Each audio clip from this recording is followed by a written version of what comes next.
কৃষি চৰকাৰৰ ফালৰ পৰা এনিমেল হাজবেণ্ডেৰী এণ্ড ভেটেনাৰীৰ আমাৰ ভেটেনাৰী ডিপাৰ্টমেণ্টৰ আমাৰ এই বছৰৰ যোনটো SOPDৰ আমাৰ ছাগলী ডিষ্ট্ৰিবিউশ্যন কৰা এটা চেৰেমনি আমি ইয়াতে পাতিছোঁ।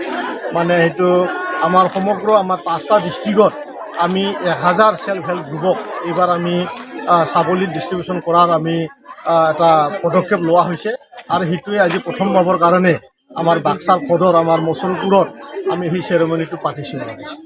আজি ইয়াত 100টা সেল্ফ হেল্প গ্ৰুপক দিম পৰ্যায়ক্ৰমে, যিহেতু আমি ছাগলীটো একেকোবে আমি ইমান নাপাওঁ, গতিকে আমাৰ পৰ্যায়ক্ৰমে আজি আমি বাক্সা ডিষ্ট্ৰিক্টত ফাৰ্ষ্ট পেজ হিচাপে আমি সেইটো ডিষ্ট্ৰিবিউশ্যন চলি আছে।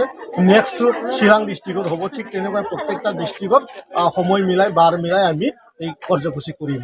কৈছোঁ যে পৰৱৰ্তীকাল সময়ত আমি আমাৰ ভেটেনাৰী ডিপাৰ্টমেণ্টৰ পৰা আমি গড মিছন এটা লঞ্চ কৰা হৈছে। গড মিছনটো এতিয়ালৈকে আমি ডিষ্ট্ৰিবিউশ্যন মানে এতিয়ালৈকে ফাংচনিং হোৱা নাই। অহা ডিচেম্বৰৰ 15 তাৰিখ বা 20 তাৰিখলৈ গড মিছনৰ ফাংচনিং ষ্টাৰ্ট হৈ যাব।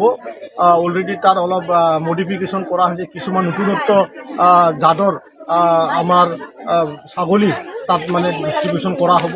মানে উদ্দেশ্য এটাই যে আমাৰ অঞ্চলত থকা আমাৰ আই মাতৃসকলক, আমাৰ বাইদেউসকলক যাতে আমাৰ গৰীব শ্ৰেণীত বাস কৰা যি বাইদেউসকল আছে সিহঁতে যাতে ছাগলীটো যিহেতু ইনভেষ্ট কৰিব নোৱাৰে, এটা ছাগলীৰ দাম 2000 3000 সৰু হ'লেও, গতিকে সেই 2-3 হাজাৰ টকা পাৰ্চেছ মানে যিহেতু টকা নাথাকে পাৰ্চেছ কৰি পেলাই যিহেতু ইনভেষ্ট কৰিব নোৱাৰে, তাৰ কাৰণে সেই ব্যক্তিসকলক সেই বাইদেউসকলক আমি আমাৰ চৰকাৰৰ পৰা ইনভেষ্ট কৰি পেলাই আৰ্থিকভাৱে স্বাৱলম্বী কৰাৰ আমি ব্যৱস্থা কৰিছোঁ। আমাৰ BTCৰ আমাৰ CM ডাঙৰীয়াৰ নিৰ্দেশ মৰ্মে অলৰেডি গড মিছন অলৰেডি মই কৈছোঁ ডিচেম্বৰৰ আমাৰ লাষ্ট ফালেদি আমাৰ 4-5টা ডিষ্ট্ৰিক্টত 5টা গড ফাৰ্ম চলিব। প্ৰত্যেকটা ডিষ্ট্ৰিক্টতে অলৰেডি চাৰ্কল অফিচাৰবিলাকক মাটিৰ এল'কেশ্যন দিয়াৰ কাৰণে অৰ্ডাৰ কৰা হৈছে আৰু সেইটো কাম তীব্ৰ গতিত চলি আছে।